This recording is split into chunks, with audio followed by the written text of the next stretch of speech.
Modalidades del discurso. La argumentación.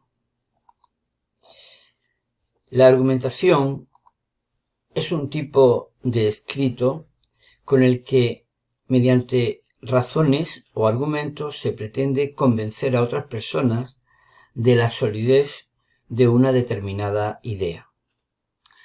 Lo normal es que vaya integrada junto con la exposición, formando una estructura superior conocida como estructura expositivo-argumentativa.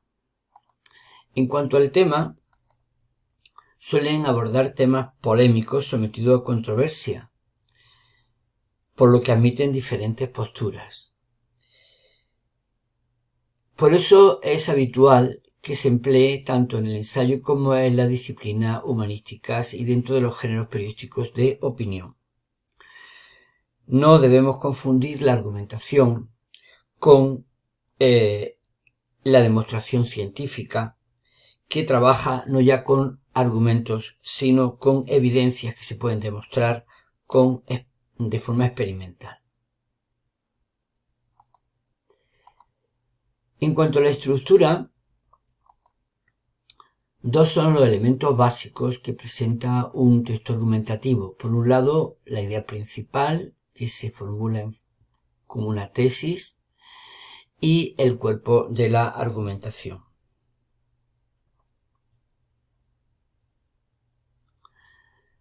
Pero estos dos elementos pueden aparecer ordenados de forma distinta según los textos. Así, por ejemplo, podemos encontrarnos primero la formulación de la tesis seguida del cuerpo argumental. En este caso tendríamos una estructura deductiva o analizante.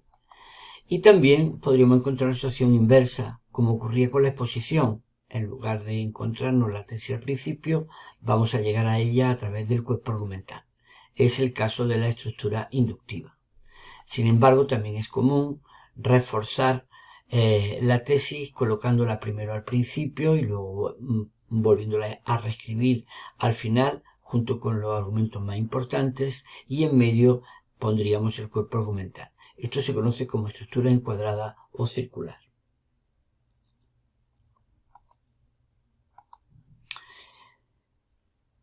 Los argumentos, según su naturaleza, son de distinta índole, y también el peso que puede tener para convencer también es diferente. Por eso nosotros, a la hora de estudiar los argumentos, los vamos a clasificar según distintos rasgos. Por ejemplo, por su función. Encontraríamos aquellos argumentos en los que nosotros nos apoyamos, son los que confirman la tesis. Y en cambio también podemos utilizar una serie de argumentos que van a rebatir la tesis contraria. Los conocemos como contraargumentos. Por su contenido podemos también hablar de argumentos lógicos, que serían, por ejemplo, el argumento de autoridad. Se apoya en la opinión de personalidades de reconocido prestigio y se formula mediante el procedimiento de la cita textual. De ejemplificación, que consiste en demostrar la validez de una idea de carácter general citando casos concretos. De sentido común, el sentir general de la sociedad. Se apoyan en valores, creencias o principios morales,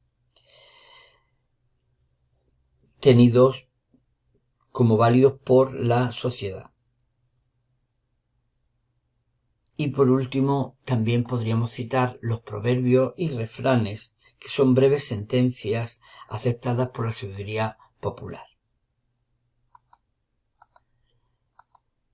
Por su contenido, en cambio, nosotros podemos clasificarlos como analógicos, que serían, por ejemplo, los que intentan deducir la veracidad de un hecho por la semejanza que tiene con otro, que se tiene por cierto. Se conoce como la comparación. Y también la metáfora, que sería de carácter más literario y tendría más connotaciones subjetivas. En cuanto a la tipología de textos argumentativos, diferenciamos entre la argumentación científica que se elabora sobre hechos que conducen a una conclusión indiscutible. En este caso, los rasgos suelen coincidir con la exposición. Su veracidad se comprueba con la experiencia y sus características coinciden, repito, como hemos dicho, con la exposición. Pero tenemos que tener en cuenta que más que una argumentación deberíamos hablar de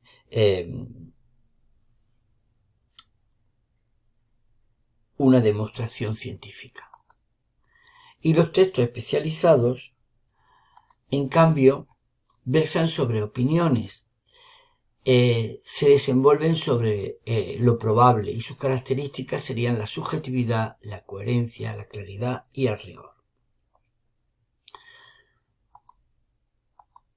Los rasgos lingüísticos, entonces, referidos a la subjetividad, sería el empleo de la primera persona gramatical y el vocabulario connotativo.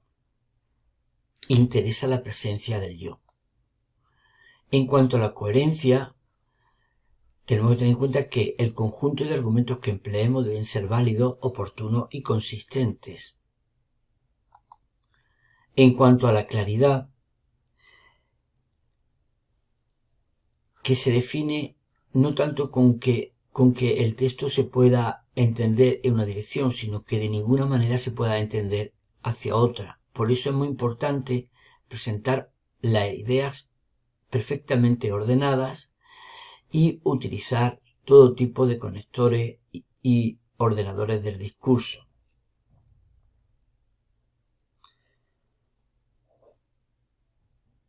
Por ejemplo, aquellos que son suprarracionales y sobre todo los de naturaleza lógica. En la exposición de las ideas que conforman el cuerpo argumentativo se debe ser extremadamente riguroso. Por ello es habitual el empleo de una sintaxis compleja con abundantes incisos explicativos.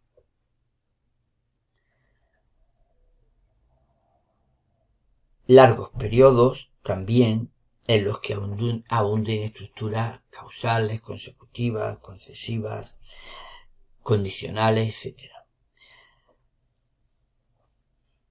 Y por último, la función apelativa del lenguaje, porque en realidad lo que pretendemos es que el emisor acepte como válidos nuestros planteamientos.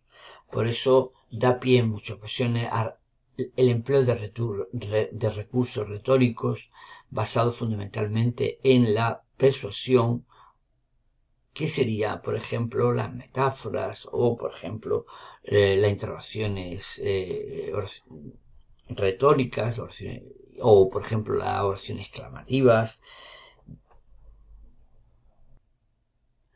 Por otro lado, también tendríamos que analizar aquellos rasgos que la argumentación comparte con la exposición. Nos remitimos a la presentación anterior, concretamente a la última diapositiva, donde hablábamos de la impersonalidad, esa omisión constante al sujeto, empleo de la tercera persona y primera persona del plural, impersonal o pasiva refleja y empleo de vocabulario denotativo. También hablamos de la claridad, que también tiene que ver con lo que hemos explicado anteriormente en el uso de conectores aditivos, etc. La abstracción, utilización de sustantivos abstractos, presente nómico, intemporal y verbo de estado, y por último el rigor o la rigurosidad. Como hemos visto, ya algunos de estos, tanto la claridad como la rigurosidad, aparecen mencionados en el punto anterior. Bueno, y ahora sí, muchas gracias, esto es todo por hoy.